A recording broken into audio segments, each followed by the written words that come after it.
A very good day I'd like to wish to Miss Ashley and my fellow classmates who are watching this video.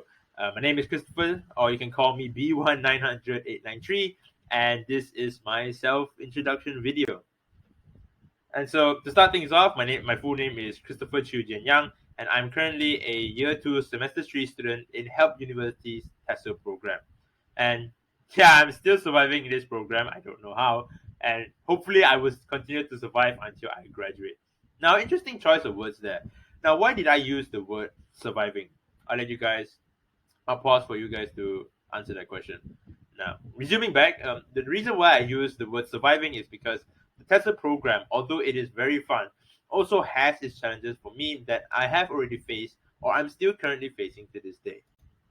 And so the first challenge that I have already faced is time management.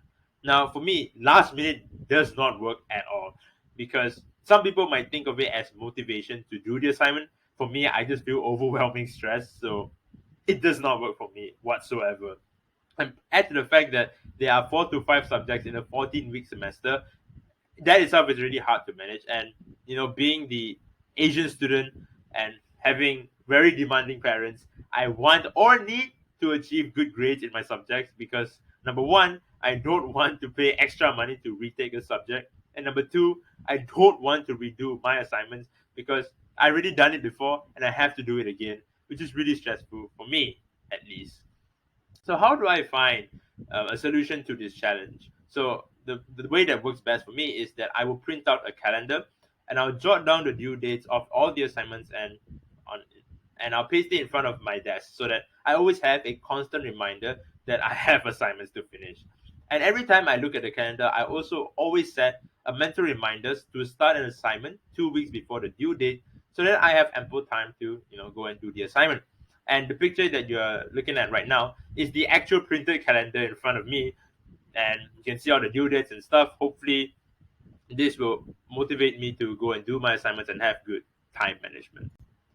And so the second challenge that I have is writing my assignments. Now, I struggle with writing my assignments is because of prior experience where I finished an assignment early, but the points and elaborations that I use in the content is not suitable with the purpose of the assignment, and I got back my grade and it was passed on the dot, like 50 out of 100. So very traumatizing for me.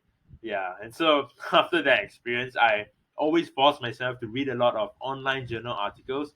So I find really troublesome, but it is necessary for me to read so that I can write more suitable points in a sense. And so the solution to this challenge is that I will always try to request for consultation with the lecturer. Now, it might seem like a really small matter for you guys, but for me, it is quite big because before I enrolled in the TESOL program, I consider myself to be a very shy and quiet student, and I wouldn't ask for any consultation because of the fear of judgment from the lecturers. And so, after around 2 years, close to 2 years of experience in the TESOL program, I've come to a realization that passing my assignments is definitely more important than getting judged. So I will now request for more consultations, and I wouldn't hesitate to do so. Yeah.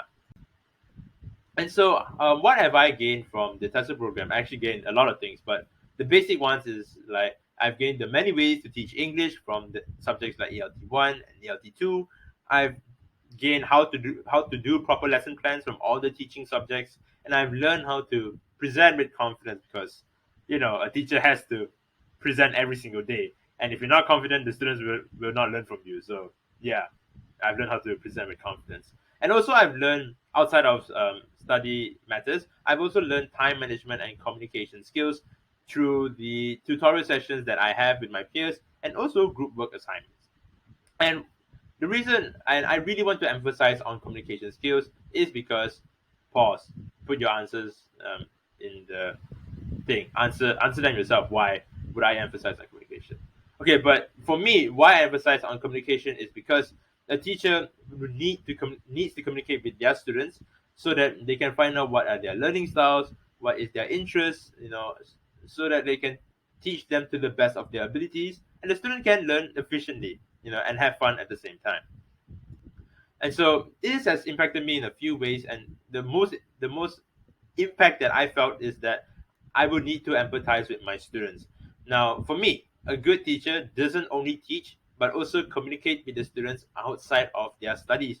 Now, my goal, because I this has made me, so my goal is to be a teacher who is strict enough that the students will stay disciplined in class and learn, but also approachable enough where the students will not be scared to come to me to confide in me any of their problems or issues that they face, study related or non-study related. And hopefully with that I can empathize with them and I can get to know them better and try to help them as through the best that I can.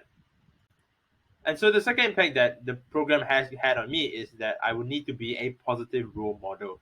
And that is my main reason of why I want to become an English teacher, is because of the many more role models that I have in my high school life, my primary school life, and my tuition life. And so the teachers really helped me to perform better in my studies and also guided me throughout my student life. And they taught me things that schools wouldn't teach, like banking and stuff, tax and whatnot.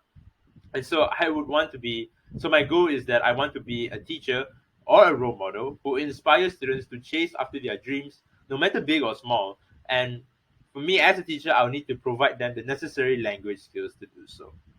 And so that's all from me. Thank you very much for watching my introduction video. Hopefully you guys got to know me better, and hopefully I get to know you guys better too. Yeah, thank you.